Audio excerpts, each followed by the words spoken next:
No one anticipated the courtroom to be so subdued, not after all that had previously been revealed regarding money, manipulation, and marital breakdowns in the Brown family.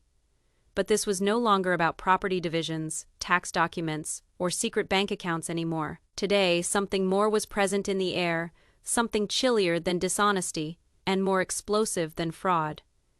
It started as a whisper, one whispered name handed from paralegal to court reporter, spoken into microphones before anyone would say it out loud. The courtroom had received binders, bank records, and postnuptial agreements, but it had never received what Christine laid out on the table today. It wasn't a document, not a receipt, it was a photograph. One printed picture that would blow everything fans thought about loyalty, sacrifice, and Robyn's place in the sister-wives' legacy.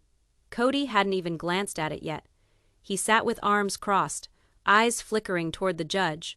Robyn, on the other hand, knew already. Her quiet was not confusion. She was preparing herself. The air grew heavy as the judge leaned in and said, "Mrs. Woolley, are you presenting this as proof of fiscal impropriety?" Christine didn't bat an eyelash. "No, Your Honor, this is proof of personal dishonesty with legal repercussions." That was when the courtroom tilted. Not with a shock, but with a stillness so complete it seemed like gravity had altered. The photo captured Robyn, hair loose, face blurry only by movement, but unmistakably grinning over a restaurant table. Across from her, a man who was not Cody Brown. A man with his hand resting gently over hers. A man no one had ever seen until now. And just like that, the story started to unravel. Fans who had always thought Robyn was Cody's steadfast center, his protector, his last wife, now had another question to ask: who was this man? And for how long had Robyn been lying not only to the family, but to Cody himself? The judge's eyes narrowed. "Who is he?" Christine's response was subdued. "He is not anybody, he is Robyn's registered business partner. And, by my daughter's account, her romantic partner since 2022. Cody's jaw clenched. Robyn didn't flinch, but Meri slowly turned her head in disbelief. Janelle mouthed something to her lawyer. The courtroom reporter's pen hung suspended. It had always been assumed that Cody was the one behind the power, playing chess with Robyn as queen. But what if the queen had a silent partner? Christine spoke no further. She didn't have to. The photo, dated, printed, notarized, lay between her and the defense table like a bomb that had already detonated. And behind that picture in the background, a familiar Flagstaff restaurant. Not a secret, not hidden. Just ignored until today. The man in the photograph didn't come disguised. He didn't hide behind shades, duck from the lens. He smiled, untouched, smooth-faced, and wonderfully normal. But here, today, in this courtroom, normal no longer existed. His name hadn't been spoken yet, but that didn't prevent the tension from rising. Cody finally glanced at the photograph. His gaze shifted between Christine and the printout, then returned to her again, and in that quick flash of eye contact, it was evident. He wasn't surprised. He already knew, but everyone else in the room didn't. The judge rapped his gavel lightly, not to quiet a disturbance, but to bring the room back into concentration. "Mrs. Woolley, are you accusing of infidelity?" Christine shook her head slowly. "I'm alleging emotional fraud within a marriage built on the pretense of exclusive loyalty." Janelle turned to Meri with wide eyes. "That's why he pushed for the new trust documents," she whispered. "He knew," Christine continued, now standing. "For 2 years, Robyn maintained she was the only one left loyal to Cody, that she was the one still holding the family together, that she was worth more because she gave more. But in the background, she was constructing another thing. With another person." She extracted another sheet from the binder. This one was a business registration document filed in Arizona named Hearth and Legacy LLC. Co-owners Robyn Brown and James M. Talcott. The judge leaned forward. "And who is Mr. Talcott?" Christine's tone did not fluctuate. "He's a licensed contractor. He worked on Robyn's Flagstaff home renovations. But he's also more than that." The courtroom screen blinked on. A second image appeared. Robyn and James, laughing, standing close in a Tucson wine bar, time-stamped 3 months before the family's final filmed reunion. Robyn's hand rested gently on his back, his arm around her waist. "We're not just alleging business entanglement," Christine clarified. "We're alleging that Robyn misrepresented her commitment to the court, to this family, and to financial agreements that were based on the premise of her exclusive marriage to Cody Brown." Now the shift was irreversible. It wasn't just about Coyote Pass or diverted TLC checks anymore. But shame. You were in love with another person while you were telling the entire fucking world I left you. You told me I broke up the family. Robyn blinked once. She didn't weep. She didn't flee. But she didn't reply, because Cody didn't need a reply. He needed a witness. "I gave you everything," he sneered, moving back and forth behind the table. "I gave you the trust, the legal marriage. I turned my back on the others, on my own children. And you were out opening bank accounts with a man who put in your cabinets?" Christine didn't blink. Janelle squirmed uncomfortably, but didn't glance away. Meri remained seated, watching Robyn silently. This was not the man who pretended to be a peaceful patriarch anymore. This was Cody unveiled, bitter, betrayed, and furious that his own narrative had been turned upside down on him. "You played me," he now breathed in a shaking voice.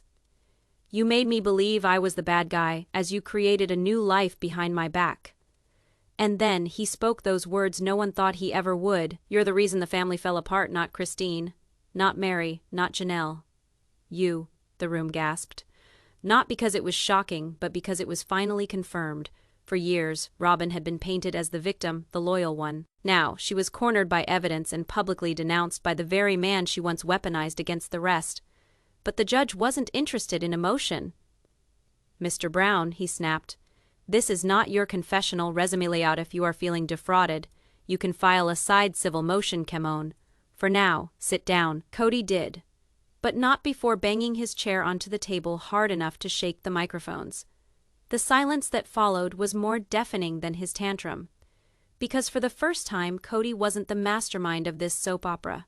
He was the victim, and Robyn. She didn't so much as apologize. The courtroom might have subsided, but behind the clenched jaws and raked glances, something had turned. Cody had finally exploded, and in doing so, he shattered not only the image of unity he and Robyn had desperately clung to, but also any legal protection Robyn might have still had under the guise of loyal spouse. But what came next wasn't emotional, it was surgical. Christine's attorney, a woman with the kind of calm that makes witnesses panic, stood up and placed a sealed evidence folder on the table. "Your Honor," she said, "with your permission, we would like to submit Exhibits R through Z handwritten letters, financial authorizations, and joint withdrawal slips indicating monetary transfers totaling $470,000 over an 18-month period from the Brown Family Trust into 2 private accounts, one of which is connected to a Mr. James Talcott." Robyn's face paled. Christine didn't even have to say his name. It was now on record. That $470K figure wasn't pulled from thin air. It was backed up by email confirmations, co-signed checks, and wire transfer receipts. Some signed using Robyn's maiden name, Robyn Sullivan, likely to evade detection. The judge raised an eyebrow. This money was earmarked for taxes, children's tuition, and mortgage payments on the Flagstaff property, correct? "Yes, Your Honor," Christine replied. And instead, it funded luxury renovations, cash deposits into a shared account at First Point Credit Union, and multiple wire transfers into a business registered under Robyn's romantic partner's name. This wasn't just betrayal anymore. This was financial fraud. Cody turned to look at Robyn, his expression unreadable now. Not anger, not sadness, something colder, something that smelled like revenge. But before anyone could speak, Meri asked to address the court. "Your Honor, during mediation, I asked for full access to our family's trust documents. I was denied." Robyn claimed there were no irregularities. "Now we know there were at least 23 unaccounted withdrawals during the months Cody was pressuring us to sell Coyote Pass." She took a shaky breath. "So where did that money go?" Robyn tried to speak but couldn't find the words. Her lawyer leaned in, whispering something about pleading the fifth, but the damage had been done. What was meant to be a quiet, one-sided hearing about a broken polygamist family had morphed into a white-collar courtroom thriller, complete with stolen funds, secret affairs, and a tangled web of deceit that led directly to the collapse of a multi-million-dollar family empire. The judge didn't declare anyone guilty, not yet, But he did say, if even a portion of these claims are substantiated, we will be looking at fraud, not just marital misrepresentation, and that opens the door to criminal liability. That line, criminal liability, hung in the air like smoke from a cannon blast. Christine simply nodded. Janelle stared straight ahead. Meri clutched a notepad with shaking hands.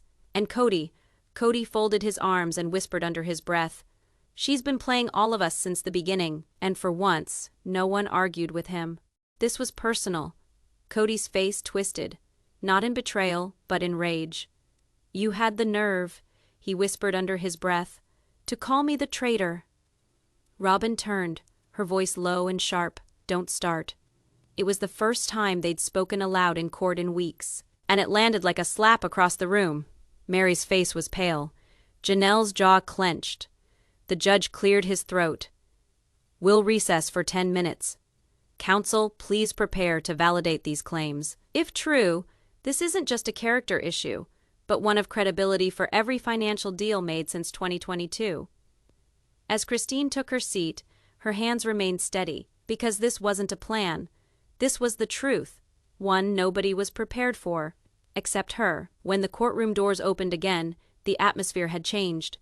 More intense, more charged, like the initial rumble of thunder before the storm. Gone were the days when Robyn could cry on command and steal the story.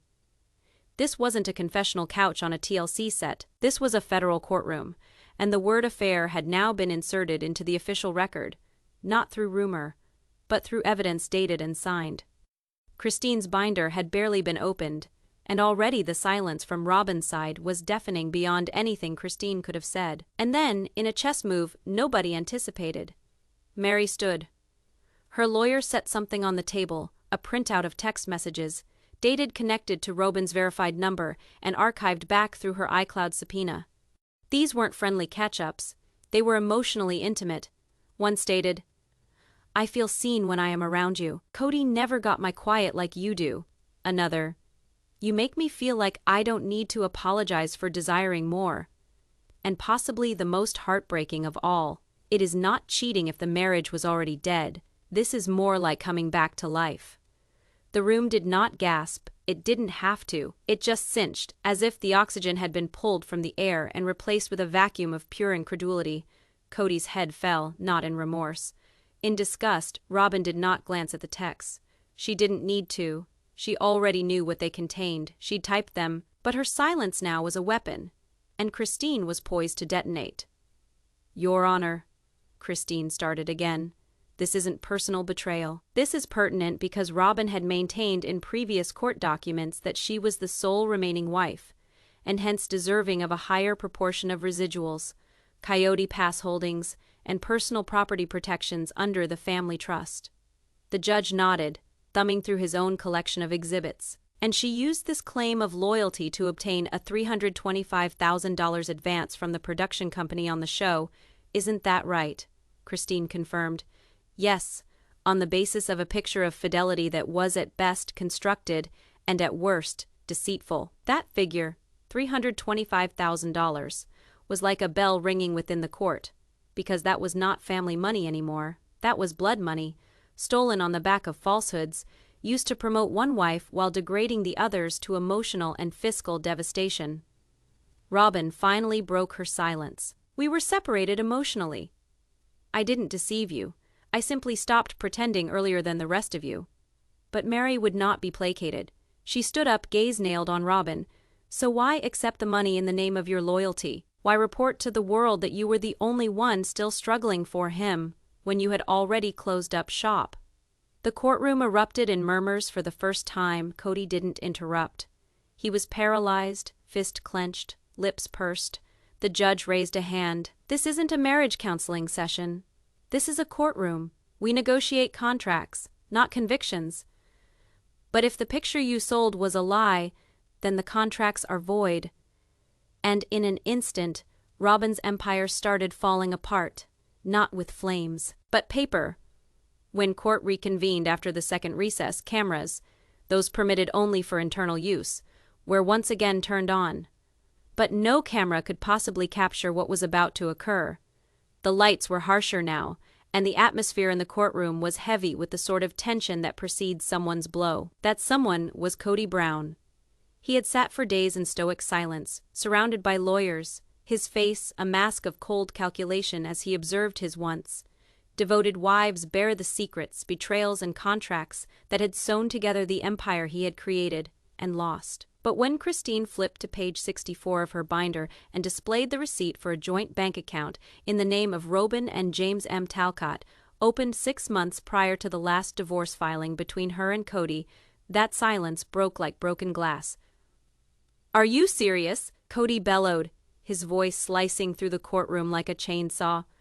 The judge didn't even trouble himself with the gavel. Let it ring. Everyone was looking. Cody had risen on his feet, seething, shaking with not fear. As the court absorbed the fiscal earthquake, it was apparent the story had changed. Robyn was no longer the battered wife masquerading behind tears and legalese. She was now on the judge's radar for possible fraud. But when the moment seemed poised to hit a tense standstill, Janelle rose, silent as a specter, and made her way to the witness stand. No one saw it coming. Not Christine, not Meri, and not Cody. Even the judge seemed taken aback. "Miss Brown," he said softly, "are you ready to give testimony?" "Yes, Your Honor. I have been too quiet for too long." And what came next was not a screaming accusation. It wasn't an epic drama. It was a bombshell in silence. A measured, careful recitation of months of ignored bank statements, cryptic email notifications, and coded messages from Robyn that had seemed harmless at the moment. Until now. "Last January of 2023, Janelle started tone level. "I had a tax notice indicating that part of our household's account had been sent to unauthorized charitable disbursement. I thought it was a typo." She stopped. "It wasn't," she addressed Christine. "During the same week, Robyn informed me that she was making contributions to a new family business in a friend's name to aid in sheltering assets from TLC's restructuring." The room went silent, because now, for the first time ever, TLC was mentioned, and the stakes expanded immediately. "You are telling me these transfers were efforts to hide income from the network?" the judge questioned, brow furrowed. "Yes," Janelle answered, "and Robyn had assistance. She wasn't alone on this," she explained to me. "They can't take what they don't see." It was the type of statement one would dismiss as paranoia, until you have evidence, and Janelle had screenshots of those messages. She removed a printed photo from her manila envelope.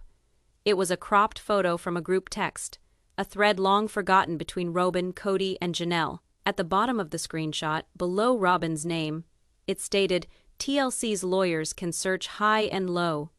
If we drain the trust, we recreate in Nevada in James's name.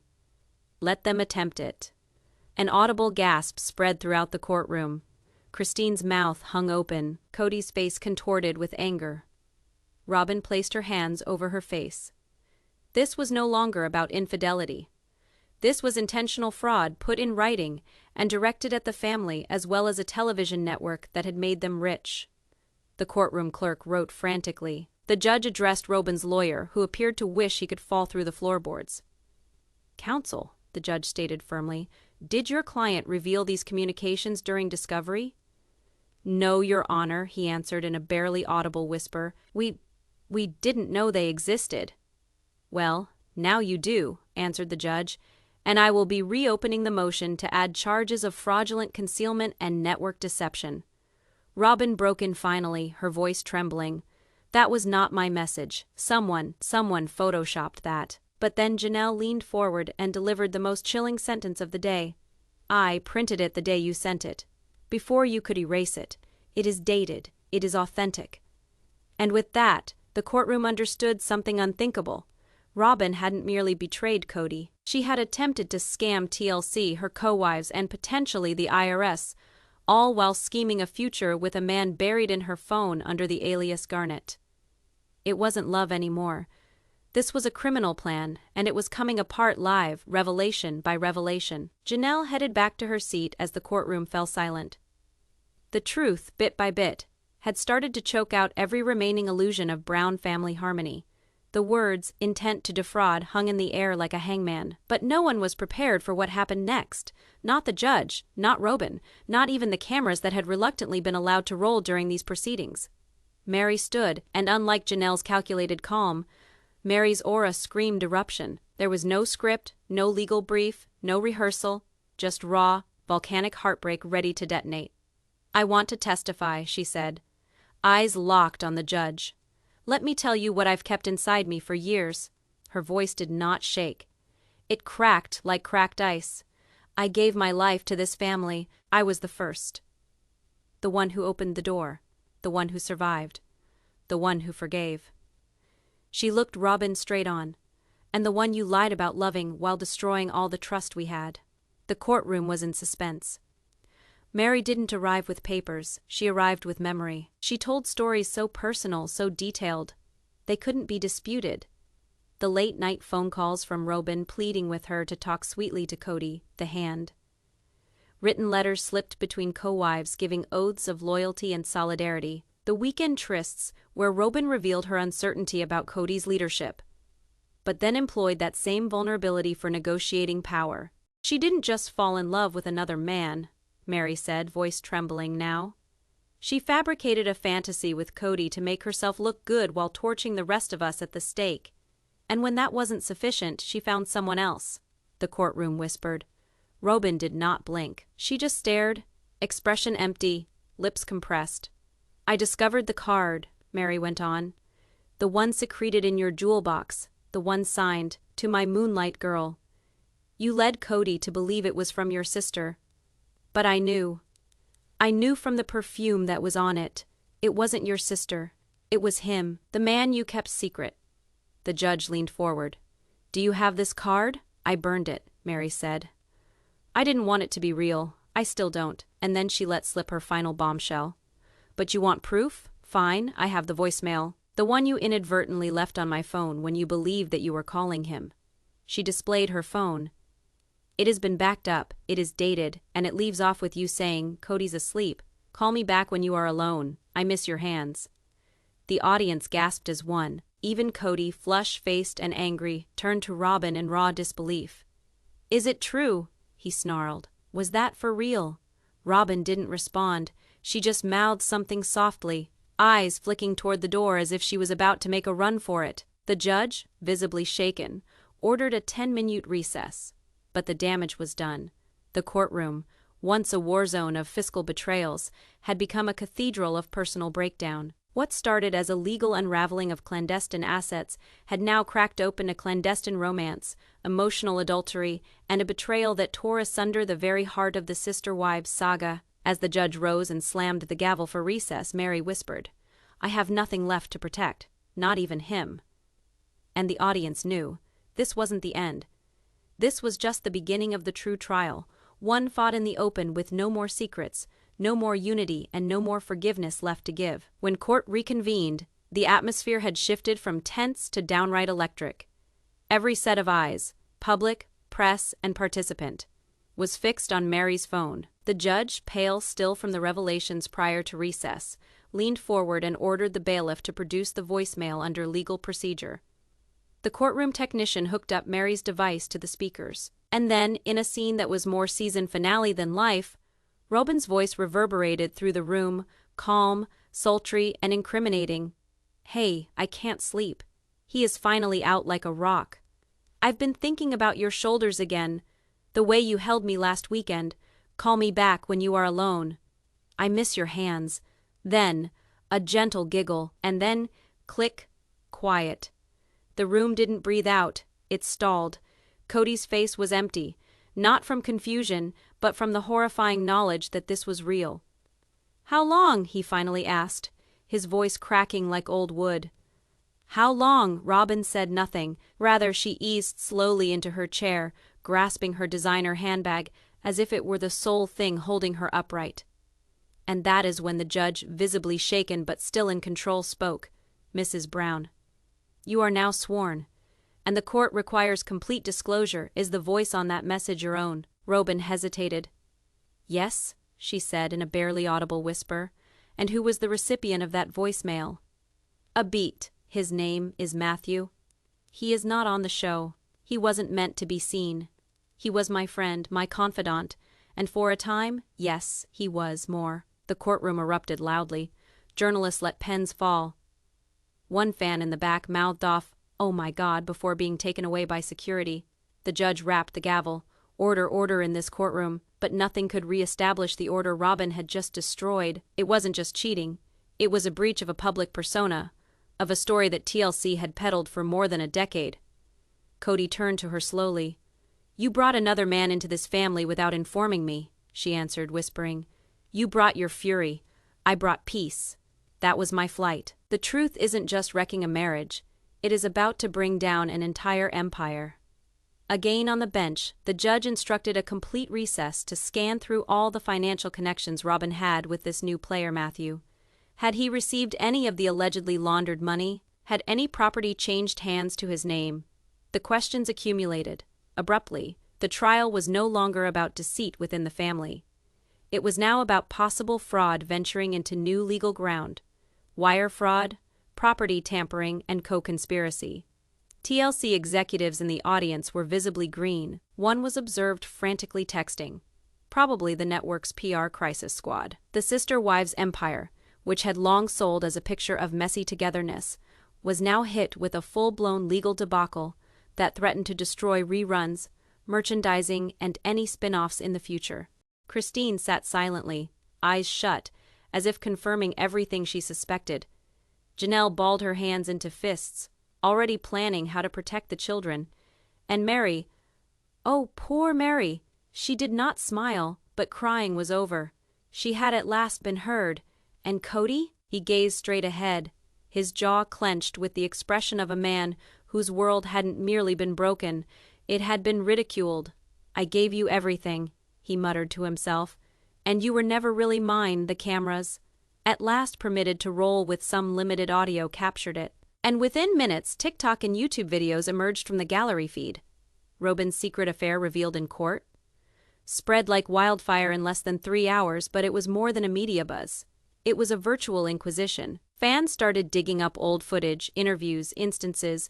Robyn evaded direct questions or exhibited sudden vacancies. The breadcrumbs were all there. We simply weren't willing to accept where they led. While the courtroom reeled at the seismic shock Robyn had just delivered, the prosecution set about constructing its next incendiary brick in its evidentiary wall. What had begun as a dispute over common property and hidden finances had now become a full-blown marital fraud scandal, emotional blackmail, and potential criminal conspiracy. And at the heart of it all, Robyn Brown, the so-called favorite wife, was coming apart in front of America's television screens. The judge, now clearly exasperated but maintaining her composure, made the directive proceed with the supplemental evidence packet presented by Christine Brown's legal team. The courtroom lights went down. On screen appeared a spreadsheet, labeled Robyn's private payments, account summary 2022, FE 2024. As sharp as a dagger, the prosecutor highlighted a series of silent, regular payments from the family LLC, Brown Family Holdings, to a mysterious Arizona consulting firm in the name of M. Lane Enterprises. The name meant nothing to Cody initially, until the records were cross-checked with DMV records. That is when reality hit Matthew Lane, the man from the voicemail. The secret romance wasn't just emotional, it was financial. "Your Honor," the lawyer said, voice rising, "we are alleging that Robyn Brown funneled over $142,000 in family funds obtained from TLC contracts, brand sponsorships, and property liquidations, into the private holdings of her extramarital partner, without the knowledge of any co-wives or her legal husband, Mr. Cody Brown." The courtroom gasped. Even Cody stopped breathing. He blinked. Once, twice. Then slammed his hand on the desk, scattering his lawyer's papers. "You stole from me?" he shouted across the courtroom. But this was more than rage. It was shame. Robyn did not deny it. She didn't even wince. "I did what I needed to do in order to feel human again," she whispered, tears welling but not spilling. "And what about the rest of us?" Cody bellowed. "We created this entire show on you being the final piece of the puzzle. You were going to rescue us." Her response was like a twist of the knife. "You didn't need rescuing. You needed submission. And I'm not your puppet." Robyn didn't just fall from grace. She pulled the entire sister wives' legacy down with her. Meanwhile, Christine's team pounced. The spreadsheet wasn't just numbers, it was a smoking gun, meticulously traced back to shared TLC appearance fees, which Robyn was supposed to split with the other wives per their original contract. Janelle visibly gritted her teeth. Meri gripped her notebook as if it contained the final threads of their common history. And for the first time in 15 seasons of sister-wives strife, Robyn Brown was alone. Really, absolutely alone. Outside the courthouse, reporters had erupted. Hashtags such as #RobynRomanceScandal and #SisterWivesFraud began trending in minutes. TikTok influencers broke down body language from courtroom drawings. Reddit lit up with conspiracy threads that went back to Robyn's initial appearance on the show. Aired footage of Robyn sobbing about being misunderstood made the rounds again, now in a whole different light. Was this woman ever the victim? Or had she always been the villain in disguise? Cody, shaking visibly, refused to sit. He looked at Robyn like a stranger. "I fought for you when they hated you. I gave you the house, the power, the trust. And you swapped it for some dude who nobody even knows." Robyn rose and spoke firmly, loudly enough for the room to sense the betrayal. "He knew me without cameras, without contracts, undefined without you." Silence. "Undefined then." The gavel came down again. "We will reconvene tomorrow morning, undefined, but let the record reflect," the judge said, voice hard as steel, "that this trial is no longer just about property division. We were now officially investigating the potential for financial fraud, marital asset misappropriation, and perjury. This was no longer a trial. Anything, it was an takes down." And Robyn Brown, who had once been anointed the favorite, now had the burden of the whole empire crashing down on her. Morning sunlight streamed into the courthouse like the pre-storm calm, but inside, tension had only deepened. The gallery was filled to bursting. Reporters pushed against each other. Supporters stood outside with signs in hand that read from "Justice for the OG Faye" to "Robyn lied to all of us." The judge sat down. Undefined cameras rolled, and in the hush that followed, Christine's lawyer advanced with a sealed folder, one marked "Confidential, Faye Correspondence." What was inside would destroy not only Cody's trust, but the very fiction of Sister Wives itself. "These letters," the attorney said, "are straight transcripts of emotional letters between Robyn Brown and a man identified only as M.L., the same initials as Matthew Lane, the purported secret boyfriend." He paused, allowing the air to thicken with gravity. These notes were secreted away in Robyn's personal file cabinet, hidden under pseudonyms, and unearthed by private detectives retained after a financial discrepancy in Faye. The first letter was read aloud. "I thought I was choosing family, but all I chose was performance. With you, I don't have to be the character. Undefined get to be Robyn. Undefined just Robyn." The room froze. Cody looked like he'd been punched. And Christine sat back in her chair with a grim, knowing face, as if she'd known this all along but lacked the proof. "She was never properly ours," Christine whispered to her lawyer. "She was always someone else's." And just when fans thought it couldn't get any worse, the courtroom heard the words "embezzlement" and "conspiracy to defraud" for the first time. The next file wasn't a letter. It was a wire transfer authorization. January Faye Robyn had wired Faye to a private LLC called South Rim Therapy Holdings, supposedly a family medical bill. But under subpoena, it turned out the business never existed. The address led to a P.O. box, the iron was dead, and the bank account it transferred to, you guessed it, owned by Matthew Lane's name. The prosecutor looked at Cody. "Mr. Brown, do you know that your family trust was used to transfer money to a non-existent medical entity?"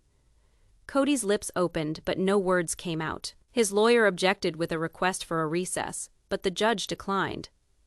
"Not today, not when the truth is finally appearing." And then, just when the courtroom could hardly catch its breath under the weight of what just transpired, Janelle asked to be heard.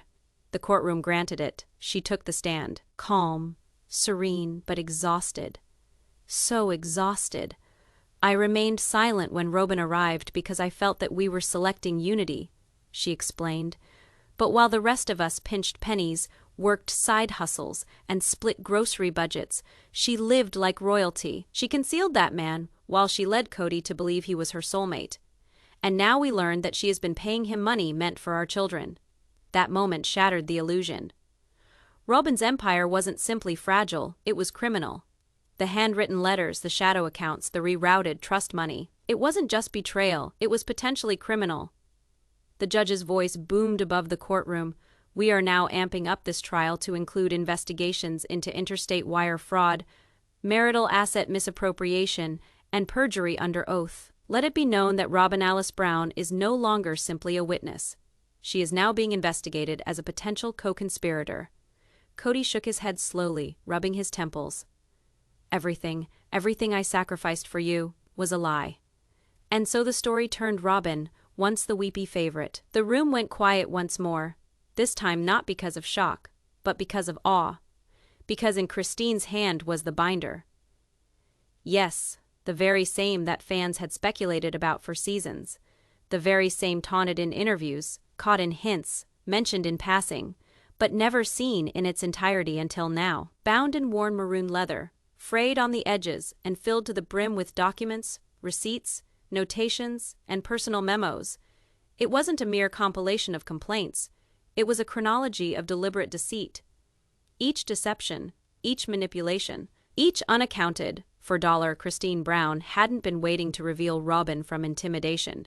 She'd been waiting for the perfect moment, and that moment was now. Christine stood up, not in anger, not for revenge, but with precision and clarity.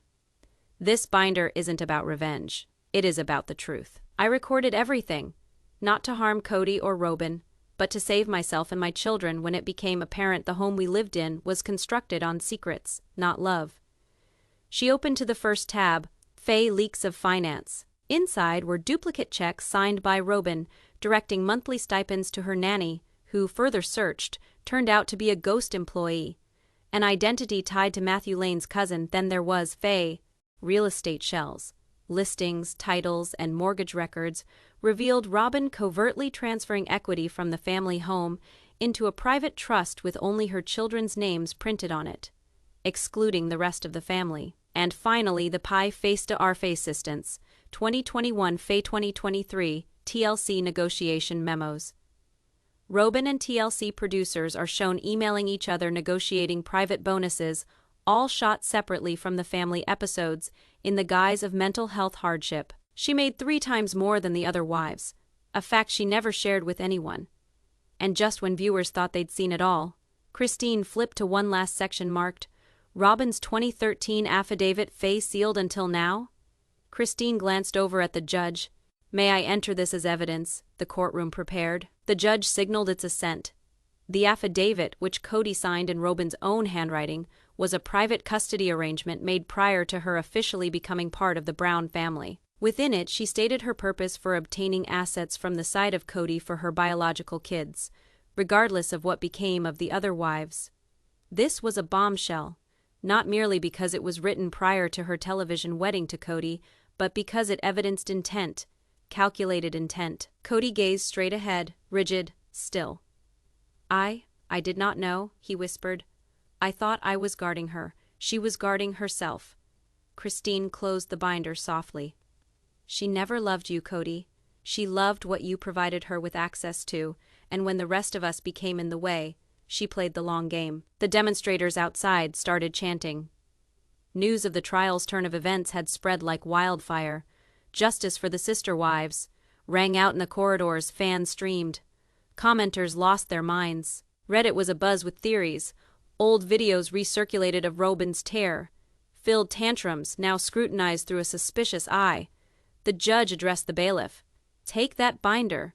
It was now federal evidence. In a final touch of sadistic irony, the same woman who had once professed to be the emotional center of the family was now revealed to be the strategic manipulator of its destruction, and with Christine's binder formally entered into evidence, Robyn's days of evasion were at an end. This was no longer emotional betrayal. This was lawful burning. The courtroom was now the pulsing heart of a reality empire's last judgment. Cameras were prohibited within, but that did not prevent the country from collectively holding its breath. The Sister Wives saga, a mere scandalous TLC show once, now sat at the center of an actual live courtroom drama that could stand beside any scripted television. The judge walked in with his decision in hand, his expression inscrutable, but the gravity of his words would reverberate far outside the courtroom doors. Upon careful examination of all evidence received, including the binder, financial reports, witness statements, and sealed files, the court identifies a pattern of dishonesty, misappropriation, and hiding of assets, specifically orchestrated by Mrs. Robyn Brown. A gasp ran through the gallery. Cody appeared as if he'd been punched in the gut. Robyn's complexion paled as stone, and then came the shock no one saw coming. The court's decision didn't just hit Robyn, it permanently altered the financial and legal destiny of all Brown family members. The judge went on. All sister wives, related shared assets, including show profits, merchandise, books, and licensing arrangements, will be redistributed. The Coyote Pass property will be put into a court-supervised neutral trust until all claims are resolved. Christine blinked vigorously, tears this time, not of sorrow, but release. Meri glanced down, softly repeating, "Thank you." Janelle folded her hands in prayer, silent, and Cody sat still, for the first time utterly irrelevant to the story he once overshadowed. Then the court's individual decision for Robyn. Mrs. Brown is ordered to pay back $472,000 in restitution to the collective estate for money earned under fraudulent means. Also, all future income from TLC using her likeness is to be garnished until paid in full. Robyn shattered, not with rage, not with shrieks, but with a soft, soul-shattering sob.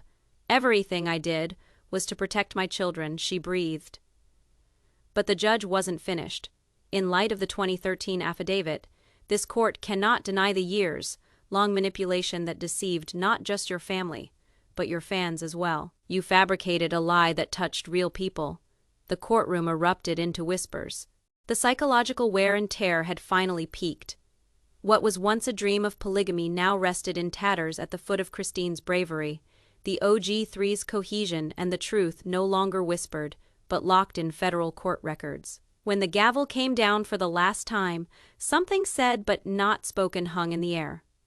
It was not the conclusion of a courtroom dispute. It was the conclusion of an era. The crowd outside went wild. Fans sported signs that stated Team Christine, Justice for Janelle, and Meri deserved better. Reporters crowded the Brown family as they left. Christine smiled and merely stated, "It is not revenge, it is closure." Robyn and Cody were escorted out the back door. No interviews. No smile for the cameras. No more special privileges, just quiet. The last episode of Sister Wives would never be seen. TLC yanked it prior to airing.